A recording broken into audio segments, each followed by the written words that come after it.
आम आदमी पार्टी जब से कांग्रेस गठबंधन में शामिल हुई है, जिसे इंडिया नाम शॉर्ट में कर दिया जा रहा है, तब से यह कयास लगाने जा रहे हैं कि इससे तो आम आदमी पार्टी को बहुत ज़्यादा नुकसान होने वाला है।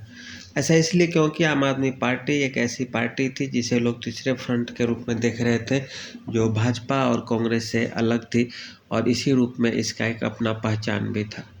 और यह गठबंधन आम आदमी पार्टी के लिए बहुत ही मुश्किल होने जा रहा है। ऐसा इसलिए क्योंकि आम आदमी पार्टी सत्ता में आई ही थी कांग्रेस से लड़ाई लड़के। यह वही बात हुई जैसे आप किसी से लड़ाई लड़के ही पब्लिक आपको आगे कर रही है कि नहीं ये अच्छा नहीं है, ये अच्छा है, और आप लास्ट में जाकर उसी से मिल जाते हैं। तो फिर ऐसे में आपके साथ क्या होगा और क्या नहीं, ये तो सब लोग जानते ही है। आम आदमी पार्टी के साथ भी यह स्थिति होने जा रही है। और एक और चीज़ है जिसे कांग्रेस उपयोग करना चाहेगी, वह यह है कि राहुल गांधी को आम आदमी पार्टी के नेता केजरीवाल से ही सबसे ज़्यादा डर था। ऐसा इसलिए क्योंकि केजरीवाल जहाँ कहीं भी सत्ता में आते हैं या वे राजनीति करते हैं, तो वे कांग्रेस का वोट बैंक ही खाते हैं। जैसे पंजाब में देखिए, पंजाब में भाजपा और कांग्रेस में बिल्कुल लड़ाई नहीं थी, और आम आदमी पार्टी वहाँ पहुँची और कांग्रेस का पूरा वोट बैंक खा गई। और सत्ता में कौन है, तो सत्ता में केजरीवाल जी हैं, वहाँ आम आदमी पार्टी ही है। तो वही बात होती है कि केजरीवाल जी को भाजपा से कोई डर नहीं है, क्योंकि भाजपा का वोट बैंक उनका वोट बैंक है ही नहीं, और उसमें वो सेंध भी नहीं लगा सकते। इसीलिए उनसे किसी को नुकसान है तो वह कांग्रेस को ही है, और कांग्रेस ये समझती भी है कि केजरीवाल कभी भी हमें धोखा देकर जा सकता है या हमसे अलग हो सकता है। इसी कारण केवल केजरीवाल को बदनाम करने के लिए इंडिया गठबंधन में इसे शामिल किया गया। जैसे सीटों का बंटवारा भी होगा तो आप किस तरह से करेंगे? क्या दिल्ली में लोकसभा के सारे सीटों पे कांग्रेस को लड़ा देंगे, या दिल्ली में केवल आम आदमी पार्टी लड़ेगी, कांग्रेस एक सीट पे भी नहीं लड़ेगी? या दिल्ली विधानसभा में जहां 70 में से 60-65 सीट आम आदमी पार्टी जीतती है, उसमें से क्या 15-20 सीट दे पाएंगे? या पंजाब में जो कांग्रेस अभी चल रही है, विपक्ष में है, उस कांग्रेस को क्या केजरीवाल यह मानकर चलेंगे कि यह हमारे ही पार्टी का या हमारे गठबंधन का है, चलो विपक्ष में ना कोई है ही नहीं?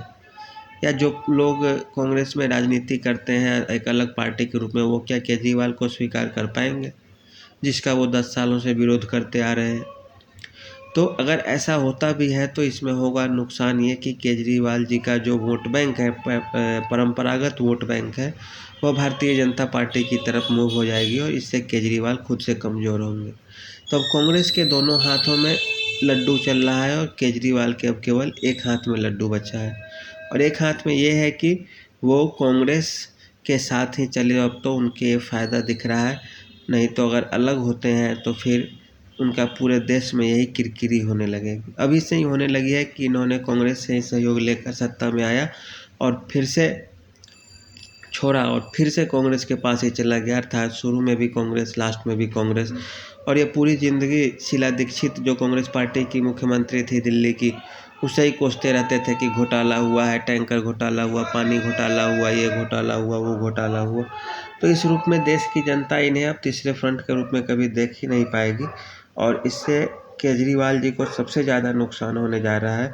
उनका वोट बैंक सीधे धड़ाम से नीचे गिरने वाला है, और कांग्रेस उनके वोट बैंक में सेंध मार देगी, और केजरीवाल जी इतने कमज़ोर हो जाएंगे कि उनका प्रधानमंत्री बनने का सपना तो दूर, मुख्यमंत्री बनने का सपना भी साकार हो जाए तो यही बहुत बड़ी बात होगी। पंजाब में कांग्रेस धीरे धीरे खुद से मजबूत होने लगेगी और केजरीवाल जी को फिर से पीछे धकेल देगी। दिल्ली में भी वही होगा, जैसे ही कांग्रेस और केजरीवाल जी एक साथ होंगे, केजरीवाल जी का जो कुछ वोट बैंक है वह शिफ्ट हो जाएगा भारतीय जनता पार्टी की तरफ, और कांग्रेस जो है वो भी सेंध लगा देगी केजरीवाल जी के वोट बैंक में, और केजरीवाल जी फिर कहीं के नहीं रहेंगे। ऐसा इसलिए क्योंकि सबसे ज़्यादा जो मुस्लिम वोटर्स है वो कांग्रेस के वोटर्स हैं, लेकिन वे यहाँ पे चूँकि कांग्रेस को भी मजबूत नहीं है, इस कारण वे केजरीवाल जी की तरफ जाना पसंद करती है। जैसे ही कांग्रेस मजबूत होगी, सारे मुस्लिम वोटर्स चले जाएंगे आज कांग्रेस पार्टी की तरफ, और केजरीवाल जी के पास बचेगा कुछ नहीं, थोड़े बहुत वोट। तो उससे भी राजनीति तो कर नहीं पाएंगे, और सत्ता पे या तो कांग्रेस आ जाएगी या भाजपा। तो कांग्रेस दोनों चाल खेल रही है केजरीवाल के साथ, और इनका लंबे समय तक बनाओ तो आपस में रहना है नहीं, क्योंकि दिल्ली में आप क्या करेंगे? विधानसभा में पूरी आप जीतते हैं अपने दम पे, तो ये कांग्रेस को देगी नहीं। लोकसभा में भी कोई जीत नहीं पाएगा और दे भी पाएगा तो जीत नहीं पाएगा, तो फिर दोनों में टकराव होंगे। पंजाब में आप क्या कीजिएगा, गोवा में आप क्या कीजिएगा। तो इस तरह से इसमें केजरीवाल जी को फ़ायदा कम और नुकसान ज़्यादा होगा। तो ये गठबंधन उनके लिए बहुत दिनों तक चलने वाला गठबंधन नहीं है। अभी दिल्ली अध्यादेश बिल पर ही देखिए, कांग्रेस ने हवा भर के केजरीवाल को ऊपर तो किया, लेकिन ये नीचे धड़ाम से गिरेंगे और जो भी शक्तियाँ इनके पास थी वो सारी की सारी कम होने वाली है। तो इस गठबंधन से केजरीवाल को फ़ायदा तो नहीं होता दिख रहा है। हाँ, ये ज़रूर है कि नुकसान काफ़ी होगा, वोट बैंक में सेंधमारी हो जाएगी और इनका भविष्य सुनहरा नहीं है और चौपट हो जाएगा। धन्यवाद।